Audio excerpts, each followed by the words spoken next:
Hey everybody, it's Rory from A&S Gear, and we're upstairs at the table like we normally do. We're gonna try something a little different though. We're gonna start putting out videos from my bench downstairs where I normally do all of my work and servicing guns. We're gonna start a line of videos that is going to help you become a more confident, better paintball player when it comes to managing your own gear. How to fix your guns, common problems that I see with equipment, how to fix tanks, loaders, all those things that we always get questions about. Hopefully these videos can help you solve your own problems and not be relying on someone else to do for you. So I'm trying to help you out, make you a more confident, better paintball player. So watch the videos. We're gonna upload all sorts of content. Thanks for watching, ansgear.com. All right, so now we're looking at an X 2.0 that the customer has sent in saying that the gun won't power on. So that is something that we might find interesting. So let's take this out of here. Looking just at normal, again, normal wear. Customer wants to return it. And barrel looks good. There's no paint inside here, so I mean that all looks good. Everything's inside of here. Nothing looks dirty. So that's a good sign from the beginning. Put the box over there and let's just see. So, like I said, the customer says the gun won't power on. So the first thing we're going to do, obviously, is check to make sure that there is a battery in it. That would be number one. And then let's make sure that the battery is not dead. That would be number two.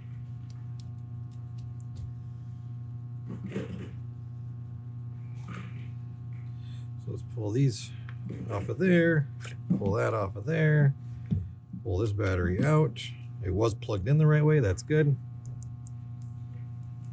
Test it on my tongue.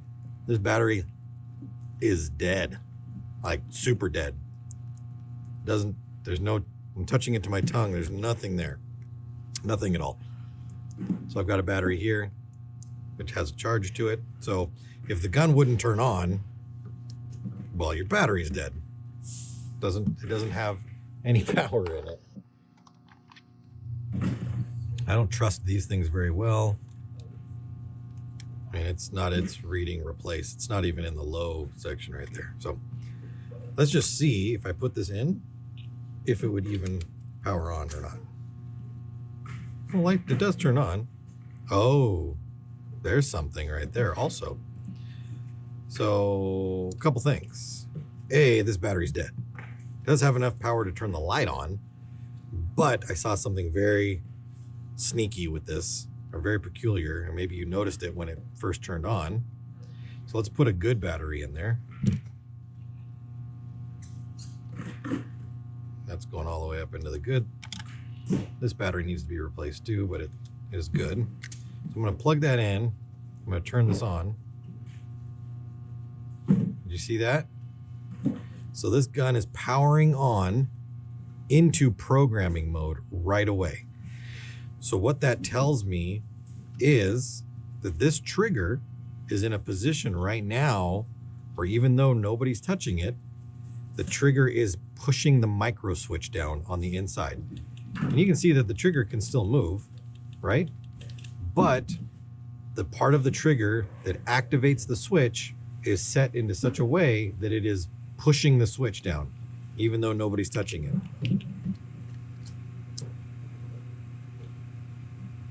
Boots into programming mode right there. So if you tried to do anything right now, it would do nothing. And you see how it flashed, but now the light is out? That's because to get into programming mode, you would normally hold the trigger down, power it on, and then you would let go of the trigger, and that would then allow you to cycle through your modes. But obviously that's not happening because the trigger is still being held down. So what should happen, and we're gonna do this, we'll test this out. If I take the trigger pin out and I pull the trigger out, this should turn red. Let's just see what happens here. Well, even by just unscrewing it a little bit, the trigger was able to move and the red light came on. And now I can scroll through all the options because I'm not holding the micro switch down. So now my second thing I'm going to do is I'm going to take this out.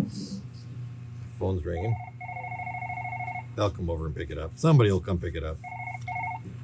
So I'm going to take this out, and then I'm going to show you the trigger right here. So the micro switch sits back here, right? So when you pull the trigger, the pin is in there like that. You pull it and it goes up and down, or goes back and goes back. I'm going to try to get my fingers out of the way. Like this. This back screw pushes the switch up, and it depresses the switch every time right there. So inside is our micro switch, is up in there. You can see it right there.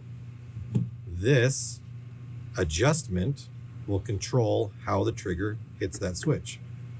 So we're going to back this up a little bit so that it's not pushing the switch down. And then we're going to put this back in. We're going to tighten this down.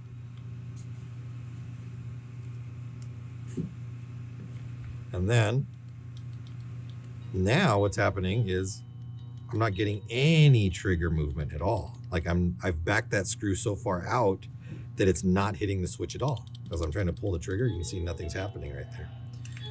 So the next thing I'm going to do is pull the trigger out again. And I'm going to change two things. I'm going to change this. I'm going to back this up so that it's going to allow a little bit more trigger travel.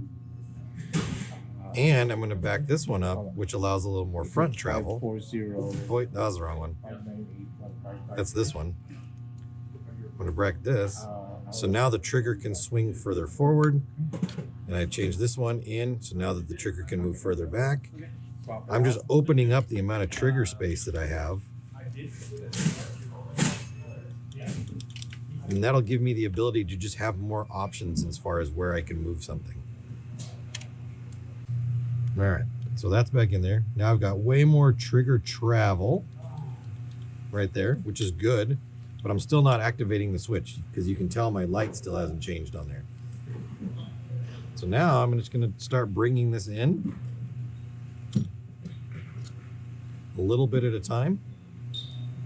I'm kind of going to measure where my Allen key is, and I'm going to do a quarter turn. And then I'm going to check it again. Now you can actually do this with the trigger still being in the gun. It is a little bit harder to do because you have to put the Allen key down in the back of the trigger to get to that screw. You have to do it kind of like this. But for demonstration purposes, it's easier for me to show you guys by taking it out all the way. So I'm not activating the switch, so I'm going to take it out. I'm going to do another quarter turn. Then I'm going to put it back in. And you can see I'm putting the set screw or the trigger pin all the way back in and tightening it down. Because sometimes when if you just put the trigger in and drop the pin in, when you tighten it down, it will shift the trigger slightly. And I'm getting color change on my lights. But if you watch, I have to pull the trigger and it's all the way at the end. Like the trigger gets all the way to its travel before it activates. So I want my activation to be in the middle of my trigger travel. So I'm going to pull this out again. And instead of doing a quarter turn this time, I'm going to do like a 16th of a turn. I'm going to do it a very small adjustment. Because once you get it to the point where the trigger is activating, if you go half turns or quarter turns again, you can go too far. So I'm going to do a smaller turn.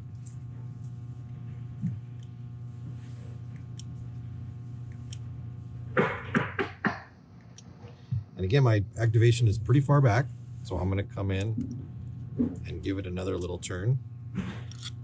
And this is what you would do. This is how you would set this trigger up. Little bits at a time until you find that exact spot where you're comfortable with your trigger. Everybody's different. I like mine in a certain way. Other people like theirs in a certain way. There we go. Let's click, click, click. So that's that. That's trigger is set up right now. It's activating properly. I'm going to shut the gun down. I'm going to power it back on and make sure that it boots up normal. It does. Eyes are on. I'm just reading my fingers so I know the eyes are working. Let's turn the eyes off. Solenoid is activating.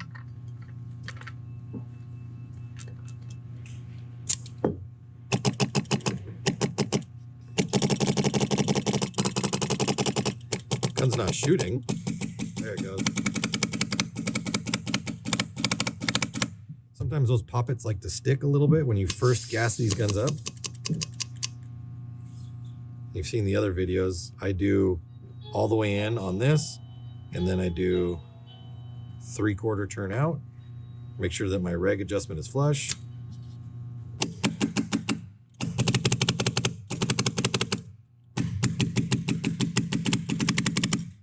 Sounds good.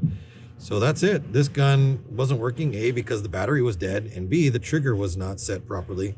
And it was just turning or booting up in programming mode. So we fixed the trigger, we replaced the battery, gun seems fine, all's good. Simple fix right there for your axe. And this setup, or this can happen on the original axe, the Mini GS, the Axe 2.0, the Axe Pro. All of these guns do the same thing, or they program, actually no, take that back. Wouldn't be on the Axe Pro because that has a screen on it. So that would be, you get into programming differently on that one. So not the Axe Pro, but Axe, original Axe, Mini GS, Axe 2.0, all could have that similar problem right there. So something to think about, something to learn. Hope it helps. See you in the next one.